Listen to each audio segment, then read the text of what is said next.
Today on the channel, we're taking a look into one of the biggest questions of the 2024 season.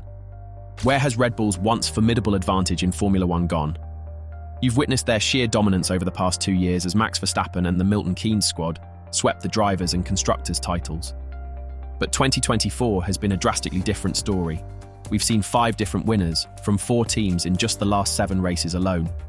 While Verstappen still leads the championship, the competitive order has been shaken up like never before in the ground effect era. So what's behind this seismic shift? Before we get into the video, we'd appreciate it if you would like and subscribe to the channel and leave your thoughts in the comments section below. Let's start with perhaps the most obvious factor, the convergence effect. You've heard this before. As technical regulations stabilize over time, the performance gaps between teams tend to shrink. The outfits who were behind initially have more time and resources to understand and optimize their car concepts to match the front runners. In Red Bull's case, they were the first to truly unlock the potential of these ground effect machines when the rules were overhauled in 2022. With their high rake philosophy and that game-changing diffuser design, they leapt ahead and stayed there throughout 2022 and 2023. But as McLaren CEO Zak Brown aptly put it, there's a terminal velocity that even the best teams eventually hit when it comes to development under a stable rule set. Red Bull simply got there quicker than anyone else on understanding these cars. While the rivals like Mercedes, Ferrari, and McLaren themselves were still figuring things out initially, Red Bull's engineering wizards had most of the answers. But once the others started catching up, diminishing returns inevitably set in for the world champions. Think of it like a head start in a race. Red Bull sprinted off the line, but as the other elite competitors found their pace and rhythm, that gap was always going to close up. The convergence effect is real, and it's a major reason why that Red Bull advantage has petered out in 2024. But there's more at play here than just the typical convergence you'd expect. Red Bull are also being hamstrung by F1's sliding scale aerodynamic testing regulations, limiting the amount of development work they can carry out compared to their rivals. These constraints are calculated based on championship position from the previous season. As the reigning world champions in both 2022 and 2023, Red Bull has the least amount of aerodynamic testing time available to refine and develop their car concept. In contrast, teams like McLaren, Mercedes, and Ferrari, who finished lower in the standings, are afforded significantly more wind tunnel time to find performance gains and catch up. It's F1's way of trying to level the playing field from one year to the next. No one from Red Bull is using this as an excuse, but team boss Christian Horner openly admits they've hit that top of the curve, where finding more lap time is getting exponentially harder. As chief engineer Paul Monaghan described it, they're asymptoting on squeezing more out of these technical regulations. So while Red Bull optimized their RB20 design early and hit the ground running, beating rivals to those performance gains, the sliding scale rules are now hampering their ability to keep that advantage going long term. It's a calculated handicap designed to reel them back in, and few understand the impact of this better than Max Verstappen himself. Despite his on-track supremacy, even the triple world champion is sounding concerned. Speaking of the RB20 itself, there are growing questions over just how much more potential remains to be unlocked from Red Bull's 2024 car concept. Remember when it was first unveiled during pre-season testing? That radical design overhaul, most notably around the side pod area, got everyone talking. Red Bull made no secret about pulling out all the stops to ensure they'd stay ahead for this phase of the technical rules cycle. And at first, the RB20 did deliver a clear step in performance that allowed them to hit the ground running with a comfortable lead. But as the season has progressed, it's becoming apparent that most of Red Bull's gains were made up front during the design phase.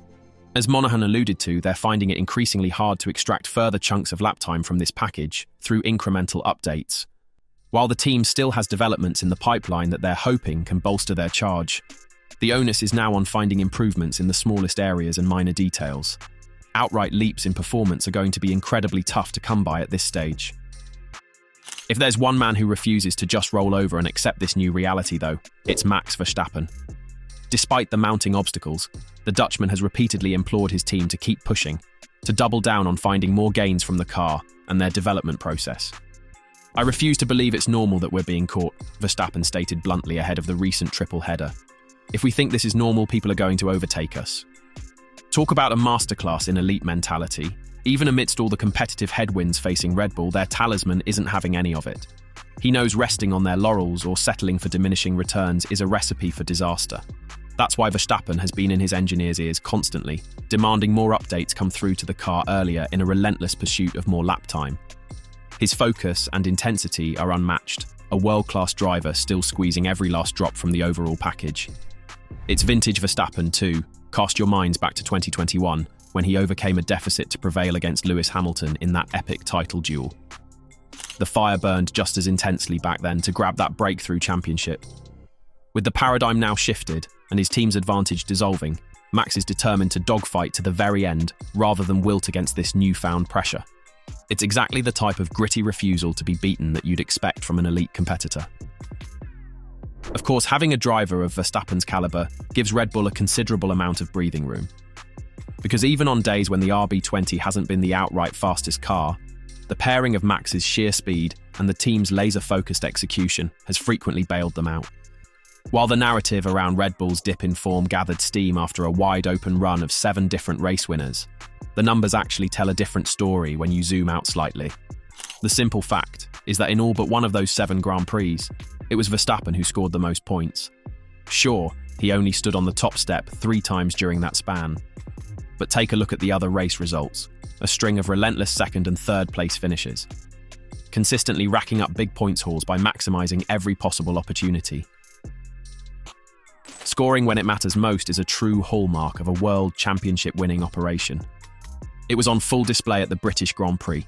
While Verstappen admitted Mercedes held a qualifying edge, he scythed his way through the field from 4th after his Q1 troubles to hound Lewis Hamilton's winning Mercedes right to the end. Damage limitation when the car wasn't quite up to scratch, and that's what separates Verstappen and Red Bull's race operations from the rest of the field right now.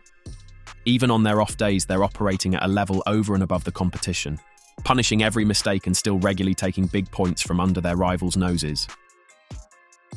But will those advantages of consistency and execution alone be enough for Red Bull to reclaim their comfortable supremacy down the stretch in 2024?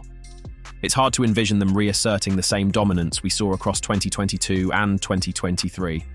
The factors seemingly conspiring against them, the convergence effect, their reducing aero testing allowances, and an RB20 chassis design with limited remaining potential, represent a triple whammy of disadvantages that are gradually dragging them back into the clutches of an ever more competitive field.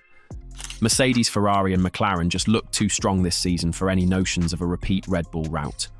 Their respective development trajectories are tracking sharply upwards, while Red Bull's curve flattens towards the upper limits allowed by these regulations and their own concept ceilings. That said, it would be foolish to discount the champion's ability to defy the odds. If any driver and team are equipped to squeeze out that last elusive bit of lap time still remaining, it's Verstappen and Red Bull. Their collective competitive spirit and determination remain resolute, even if the odds aren't stacked as favourably as before. Thanks for watching today's video. Make sure to like and subscribe to the channel and leave your thoughts in the comments section below. See you next time.